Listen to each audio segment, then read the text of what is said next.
Hi, I'm Corey from ID Parts, and in this video, we will be replacing the fuel filter on this Audi Q5 TDI. Unfortunately, on this vehicle, the fuel filter is not underneath the hood.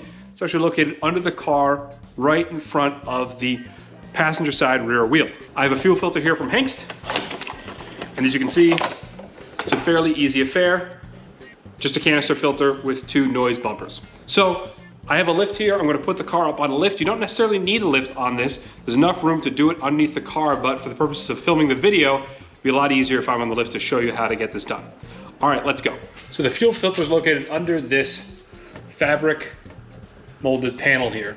There's a bunch of plastic 10mm screws that you'll need to take off.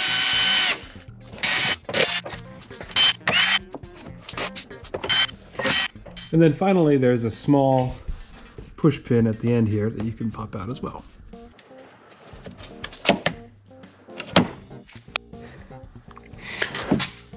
Okay, now we can see the fuel filter bracket and the fuel filter that's within it. The bracket comes off by taking off these 2 10mm nuts. The bracket will slide down.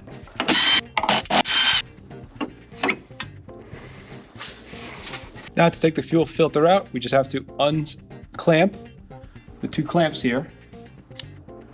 The filter will come right out. Whenever you're dealing with hoses, you always want to push the hose off. If you ever use one of those finger trap toys, you'll know that when you pull a hose, it actually will get tighter. So if you push it, it'll come off a lot easier. Since the filter is underneath the car and uses these hose clamps to be attached, it's really important to watch out for the health of the clamps themselves. This is the clamp I took off, and you can see that it's already bent a little bit out of shape. It's certainly a larger diameter than the brand new clip is. So if you see that your clip is damaged in any way or just kind of weak, because if the clamps aren't healthy, they will cause a leak. The second thing you want to watch out for is the health of the hoses themselves. So you want to be taking a look at the end, check for any splitting or cracking, just to be sure the hoses are still in good condition. If they're not in good condition, it's easy to replace them by you can buy this small section of hose on both ends and replace that. You notice the filter has a flow arrow on it. That'll be an indication of which sides goes which. The fuel goes from the tank, obviously, to the fuel pump. Make sure you get the clamps back in place. Now these foam bumpers actually have an alignment, and you want them to be aligned so that the fuel hose, the second fuel rail, slides into the little protective area for them. Once you've got the foam bumpers lined up and the fuel rail in place, you can put the bracket back up. With the filter reattached, you can secure the underbody cladding.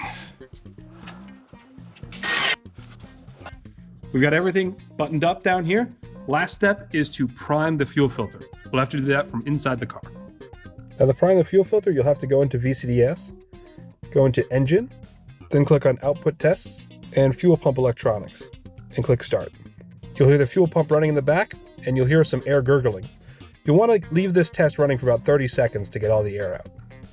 Thanks as always for watching. If this was useful, give me a thumbs up and subscribe to the channel if you want to see new diesel videos as I make them. If you have any questions, leave them in the comments below, or you can email me, sales@IDParts.com. You can also find us on Facebook and Twitter as ID Parts. Take care.